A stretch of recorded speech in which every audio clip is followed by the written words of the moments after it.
বাজেটৰ আৰম্ভণিতে অসমৰ বাবে সুখবৰ নামৰূপ সাৰ কাৰখানাত হ'ব ইউৰিয়াক লৈ প্ৰকল্প। এতিয়া প্ৰতিমাহে 1 লাখ টকা উপাৰ্জনত কোনো কৰ নাই বিত্তমন্ত্ৰী। বাজেটৰ আয়কৰক লৈ ডাঙৰ ঘোষণা, মধ্যবিত্তৰ বাবে ডাঙৰ সকাহ দিলে চৰকাৰে।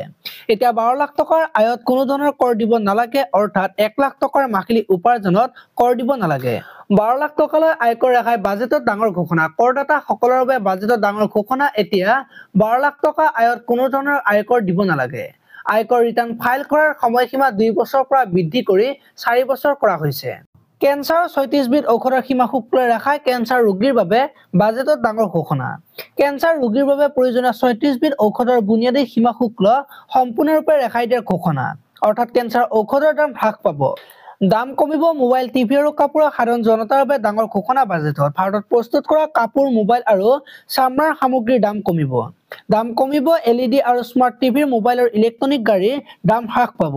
বাজেট ভাষণৰ গুৰুত্বপূৰ্ণ ঘোষণা। জল জীৱন মিছন বাজেট আউটলেট 100% কভাৰেজৰ বাবে বৃদ্ধি কৰা হৈছে। নতুন আঁচনি 10 লাখ কোটি টকাৰ পুঁজি প্ৰদানৰ বাবে সম্পত্তি মুদ্ৰীকৰণ আঁচনি 2025-30 আৰম্ভ কৰা হ'ব। 2025 চনত অতিৰিক্ত 40,000 সুলভ মূল্যৰ গৃহ নিৰ্মাণ সম্পূৰ্ণ হ'ব। বিদ্যুৎ বিতৰণ আৰু সংবহন কোম্পানীসমূহক শক্তিশালী কৰা হ'ব। পৰ্যটন বৃদ্ধিৰ বাবে বুদ্ধ চাৰ্কিট গুৰুত্ব দিয়া হ'ব। বুধগয়াৰ বিকাশ হ'ব। জল জীৱন মিছন 2028 চনলৈ বৃদ্ধি। বিত্তমন্ত্ৰী নিৰ্মলা সীতাৰমণে কয়, জল জীৱন মিছন 2028 চনলৈ বৃদ্ধি কৰা হ'ব। ইয়াৰ জৰিয়তে 100% গ্ৰামীণ আবাদীক সাঙুৰা হ'ব।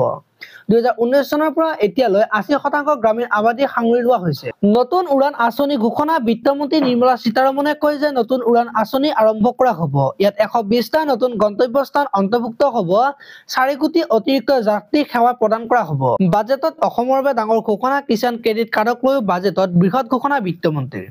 ক্ৰেডিট কাৰ্ডক লৈ ডাঙৰ ঘোষণা বাজেটত। কিষাণ ক্ৰেডিট কাৰ্ডৰ জৰিয়তে লাভ কৰিব অধিক ঋণ। কিষাণ ক্ৰেডিট কাৰ্ডৰ জৰিয়তে লোন 3 লাখৰ পৰা বৃদ্ধি কৰি 5 লাখ টকা কৰা হ'ব। আনহাতে অসমৰ ইউৰিয়াৰ প্ৰকল্প স্থাপন হ'ব।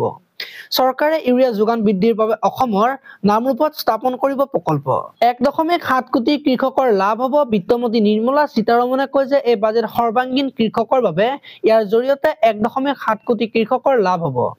আমি দেশক বিকশিত ভাৰত বনোৱাৰ বাবে ৰাজ্যসমূহৰ সৈতে মিলি কাম কৰা প্ৰয়োজন।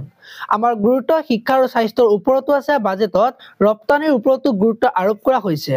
কৃষি আমাৰ প্ৰথম ইঞ্জিন। আজিলৈ ইমানে। আপোনালোকে যদি ভিডিঅ'টো চাই ভাল পালে তেতিয়াহ'লে লাইক কৰিব আৰু এনেকুৱা ধৰণৰ খবৰসমূহ পাই থাকিবলৈ চেনেলটো ছাবস্ক্ৰাইব কৰি বেল আইকনটো প্ৰেছ কৰি দিব। ধন্যবাদ।